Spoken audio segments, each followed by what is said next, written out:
Next, maybe show fight with Alex Pereira.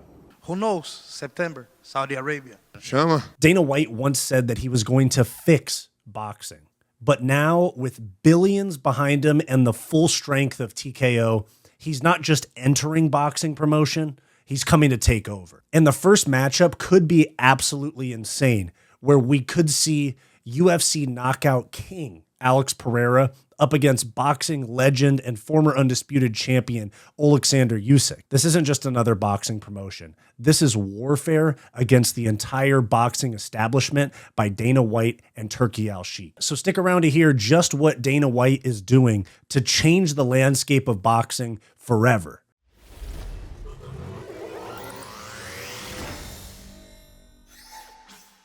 All right, so if you guys haven't heard already, Dana White, after years of toying and flirting with the idea of a boxing promotion, some of us remember Zuffa Boxing back in the day, he has finally made the leap into boxing promotion. Here is his announcement today with the head of Riyadh season from Saudi Arabia, Turki Al-Sheikh. We have just done a deal to start a new boxing league with Turkey, who absolutely loves the sport of boxing. I am very happy today. I give the flag of boxing to the best man who can handle it.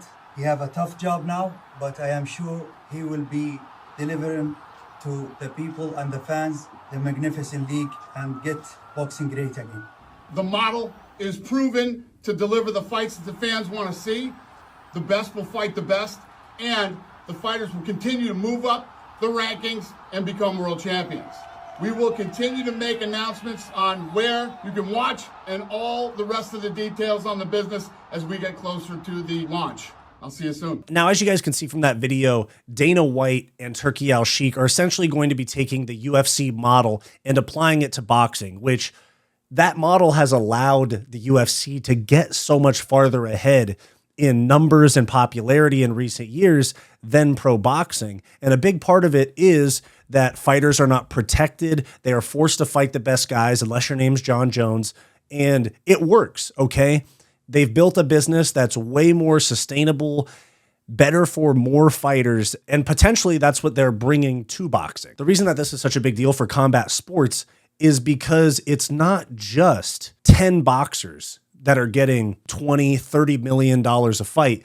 Hopefully it eliminates the need to be undefeated in boxing fans' eyes, because UFC broke that mold where you don't have to be this undefeated guy to be viewed as a superstar, to be viewed as a potential champion. I mean, for fuck's sake, Charles Oliveira had like 8 career losses when he became champ. So, and he's got 10 now, and he's one of the biggest stars that the sport has. Alex Pereira got knocked out by Israel Adesanya and only got bigger after that since moving up to 205. And so having that type of approach is going to be huge for combat sports, but also specifically for boxing, where basically anytime somebody loses a fight, they talk about, I swear they've talked about retirement for Anthony Joshua like 6 times now, or however many times Anthony Joshua's lost.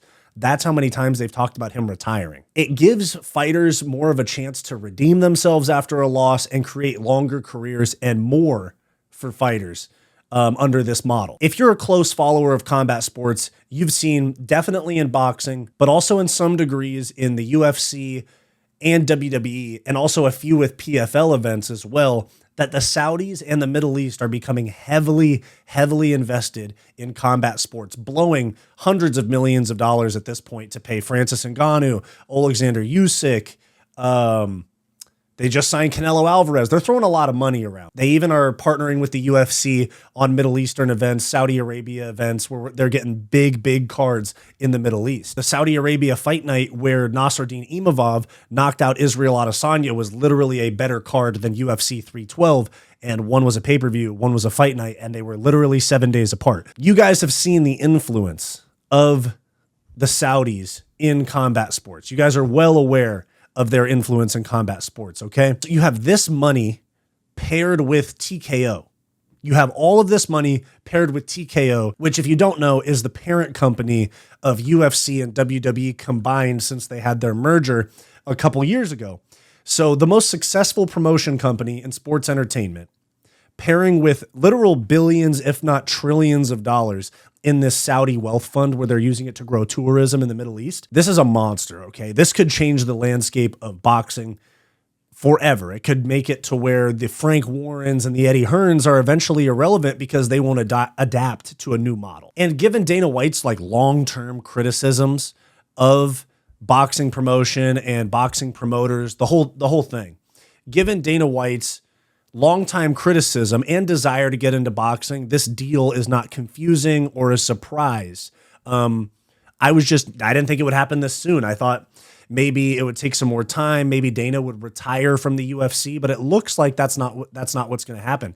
Dana's going to take on this responsibility on top of being the UFC's president and on top of now being a Meta board member and stuff like that. So Dana's a busy guy. The reason that you bring in someone like Turki Al-Sheikh and the Saudis is they have so much money to blow where you can make big fights happen. You can make Jones and Ngannou happen if they were to do a crossover event and they needed to pay $40 million to a guy. Shit, they might even be the reason that Aspinall and Jones happens. But when you look at like Francis Ngannou, Tyson Fury, Usyk, Canelo now, all these guys, they're getting paid shitloads of money. All that money that the Saudis and Turki Al-Sheikh are willing to spend on these fights removes a lot of the red tape. They're like, okay, forget this clause, forget that clause, all the bullshit that goes on with boxing negotiations.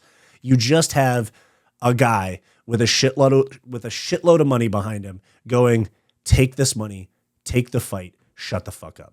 And a lot of people just go, yeah, cool. When do I fight? Cool, I have to fly to the other side of the world, no problem. There's a quick explanation of the partnership, but when it comes to actually how this plays out, there's been mentions of performance institutes and combines and facilities being built for these TKO boxers. So whether that's use of UFC performance institutes around the world or construction of new ones or construction of specifically boxing performance institutes for the athletes on this roster, it's not going to be just loosey-goosey. Some boxers have a great team with great coaches and great facilities and others don't. This is going to be guys getting UFC treatment. And they've talked about boxing academies for this and all types of stuff. But the thing that's really going to set this apart from traditional boxing is really that, like Dana has said, the best are going to fight the best. It's the UFC model, okay? The best fight the best. We're not going to do these bullshit like some random guy that nobody cares about that hasn't won that much getting a title shot in boxing because that's who the champ will say yes to or that's who is signed to this promoter's banner, stuff like that. So that's one. But also a big one is that TKO is going to be running the production and the actual live event itself, which means hopefully we're going to get UFC WWE pacing where we're not sitting there with 45 minutes of dead air or desk analyst conversations in between fights and then 3 national anthems and a rapper performing. It's going to be, hopefully, if this is how they're going to do it, if they're saying UFC model, they're going to go walk out, fight, interview, next. Walk out, fight, interview, next, with occasional promo on like a new event that's coming up, like a new pay-per-view or a new this or a new announcement for a fight, things like that. But it's not going to be rap performances, 7 national anthems, 10 people at one desk talking about the fight, and then you go to a different desk and it's another 5 people while Teddy Atlas just kind of talks about it and everyone just lets him talk because he's a legend. Like hopefully we get some punctuality to the production, because every time I watch a boxing event, I'm just like, for fuck's sake, man, are we ever going to get to the main event? They do like 1 fight per hour. The UFC packs like 15 fights into like 5.5 hours. You know what I'm saying? Now there is a ton of potential for massive crossover fights as well, or just big name UFC guys getting some boxing fights after their career. And this could even entice Conor McGregor to come back sooner. But here you have Alex Pereira and Oleksandr Usyk both talking about the idea of fighting each other in this promotion. So here's Alex Pereira today at the UFC 313 Media Day. Today it was announced Dana White is getting into the boxing business. Does a fight with Oleksandr Usyk become more real? Não, com certeza. Quando eu vi o anúncio ali, eu já pulei de alegria. Quem sabe aí em setembro, Saudi Arábia. Absolutely, man. I was hyped. I was happy when I heard the news. Who knows? September, Saudi Arabia. Chama. So there's Alex Pereira, Shama, of course, and here's Oleksandr Usyk talking about the same fight. Alex Pereira. Maybe. Why not? Now, I just heard you say that you think you've only got 2 fights left in your career, so I guess that rules out a return to cruiserweight. In an ideal world, who are those 2 fights for Why does he Oleksandr move Usyk? like that? First, it's who Anybody- win, 2 fights. Anybody catch this right here? Why is he geeking? Who are those 2 fights for Oleksandr Usyk? first, it's who win next fight in 22 February. But next maybe show fight with Alex Pereira. Maybe. Why not?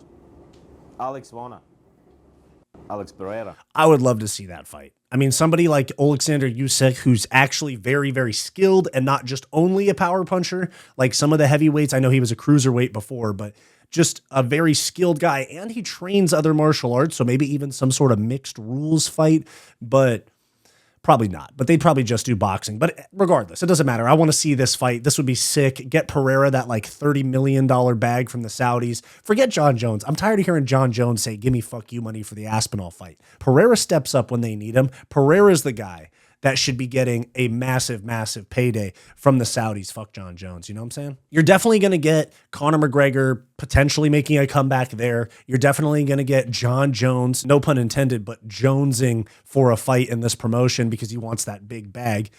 And, you know, there's a few things that like, how are the traditional promotions going to respond? How is Frank Warren? How is Eddie Hearn? How are these established boxing promoters going to counteract this? Because Turki Al-Sheikh was the guy writing the big checks, okay?